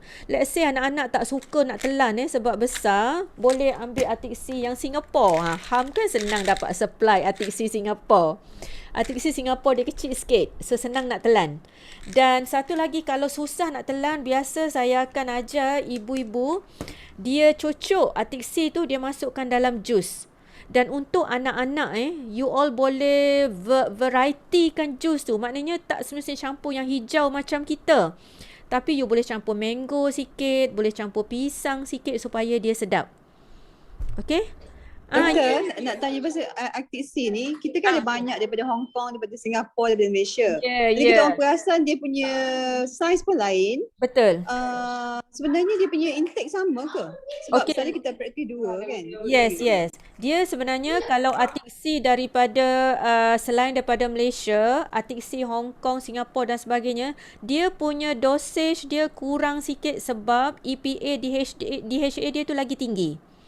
So kalau yang Malaysia kita ambil 3-3, kalau yang Singapore or US ke Hong Kong mana boleh ambil 2-2 actually. Sebab EPA, DHA dia is higher compared to Malaysia punya. Okay, Dr. Zul jawab, Singapore ada chewable supplements. Terlupa, betul, Ham. So kalau Ham boleh dapat supply daripada Singapore dia bagus, dia ada chewable supplements. Yang tu memang amat sedap. Boleh bagi dekat anak-anak less than 12 years old. Okey, bagus Dina. Anak-anak berebut Arctic Sea. Yes. Arctic Sea sebab actually umur anak-anak lah, developing brain. Bagus sangat kita bagi Arctic Sea ni. Sebab kita punya ni, kita yang dah umur 30, 40, 50, 60 ni, kita punya developing brain kita ni dah tak maksimum dah. Tapi anak-anak ni, developing brain kita ni dah sampai tahap maksimum. Actually, dia cuma baiki inflammation Arctic Sea ni. Tapi untuk anak-anak, dia lebih kepada perkembangan saraf dengan otak. So, penting sangat dia dapat EPA, DHA. Okey, Fina tanya, orang selalu skeptik bila kena ambil banyak suplemen. Bagaimana? Yes, betul. Sebenarnya, skeptical tu memang bagus. Sebab bila kita skeptik, kita akan tengok betul-betul ingredients dia, tanya soalan dan sebagainya. Tetapi untuk program hormon diet ni, you just trust, listen and follow. Sebab kami dah buat kajian sebenarnya. Kalau kita tak bagi dos yang tinggi semasa mula-mula start program, you tak akan dapat apa-apa benefit. Sebab inflammation tu dah banyak dalam badan. Cuba tengok visceral fat masing-masing berapa. Cuba tengok LDL masing-masing berapa. Nak pengsan saya. Saya pernah timbang masa program tu, masa Carada Scale, saya pernah timbang. Visceral fat dia 20 lebih, dekat 30. Visceral bukan total fat. Visceral fat normal level dia sepatutnya 5, 3 to 5. Tapi hamba Allah ni visceral fat dia 25, dekat 30. So boleh bayang tak inflammation dalam badan dia macam mana. So kalau just nak bagi Arctic Sea sebiji je lah. Kita punya requirement kita 90 mg doktor. Kenapa kena ambil 2 biji? So kalau bagi sebiji je, dia tak akan touch, dia tak akan sentuh pun kita punya inflammation tu. So buatlah sampai kiamat pun biasanya memang tak akan jadi kalau kita tak betul-betul bagi overloading dose. So jangan risau dalam program ni, kami dah kaji, kami dah baca, kami dah buat research dan insya-Allah dos 2, 3, 4, 5 yang basic high dose tu insya-Allah selamat untuk anda. untuk repair.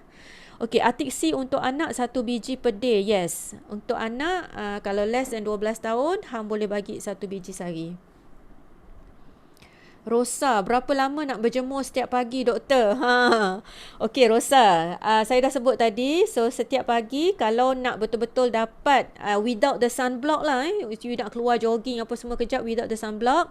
Lebih kurang dalam 20 to 30 minutes. 30 minutes tu maksimum lah.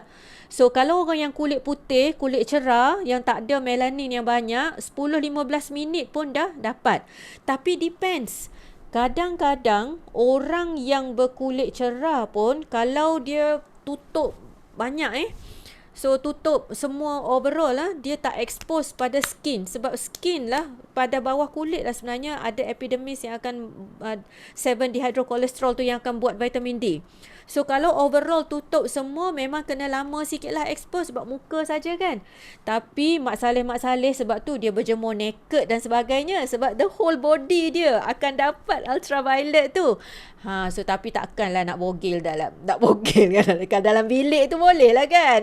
Ya Allah. Tapi malu lah malu dekat malaikat lah Okey, satu lagi saya nak bagi tahu untuk orang yang badan besar, orang yang obese orang yang obese, kita dah tengok kajian, orang yang obese dia punya vitamin D level dia lebih rendah. Ataupun vitamin larut lemak dia lebih rendah. Kenapa?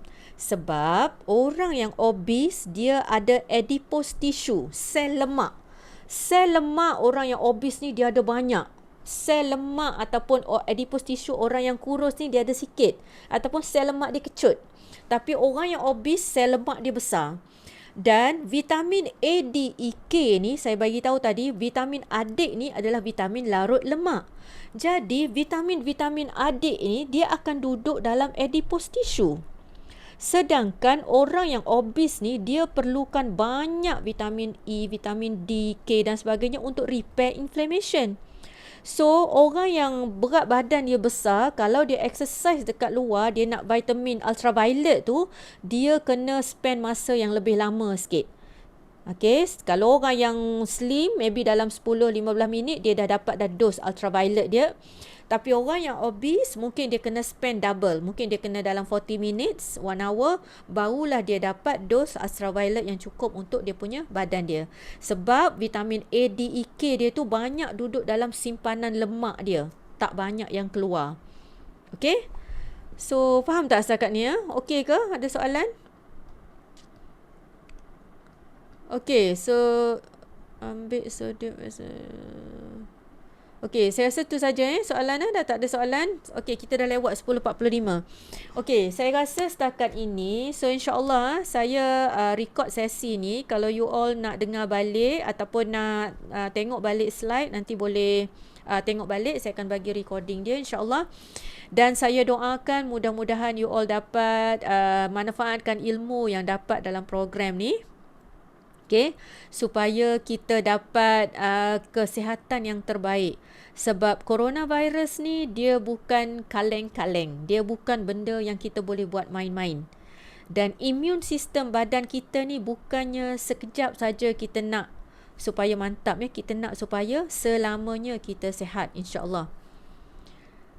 Okey, Dr. Zul jawab ni, suplemen ni kena terangkan betul-betul peranannya dan realiti. Memang ada pendapat yang kata tak perlu suplemen sebab semua dah dapat dalam makanan.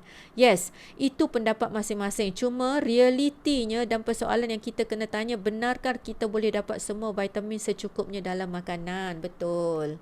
Okey. Kita tak akan dapat 100% maksimum benefit daripada pemakanan sebab tak cukup sebenarnya suplemen atau pemakanan daripada makanan yang kita makan setiap hari. Okey, so saya rasa tu saja. InsyaAllah kita jumpa lagi lain kali.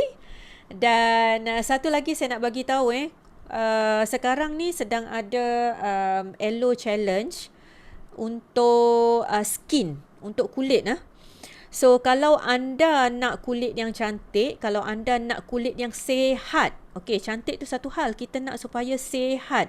Okey, nanti saya akan announcekan ada satu program kita panggil Elo Beauty Your Skin. So kalau siapa yang nak tahu lebih lanjut boleh tanya No ataupun Coach Su, tapi insyaAllah saya akan announce juga dalam group supaya anda dapat benefit daripada program ni. Elo Beauty Your Skin. Okey, saya rasa setakat tu saja. Minta maaf banyak-banyak sebab dah ambil masa sampai dah dekat pukul 11 malam.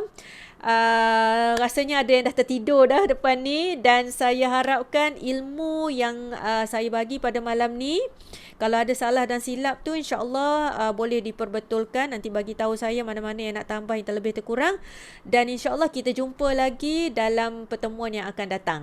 Okay, so terima kasih sekali lagi pada semua. Terima kasih pada anda yang menyumbangkan idea dalam chat box dekat sini. Dan insyaAllah saya doakan anda semua sihat walafiat, dan saya doakan anda dapat kesihatan yang mantap insyaAllah, dan dapat beri ilmu HD yang terbaik untuk semua. Assalamualaikum warahmatullahi taala wabarakatuh, dan selamat malam semua. Bye.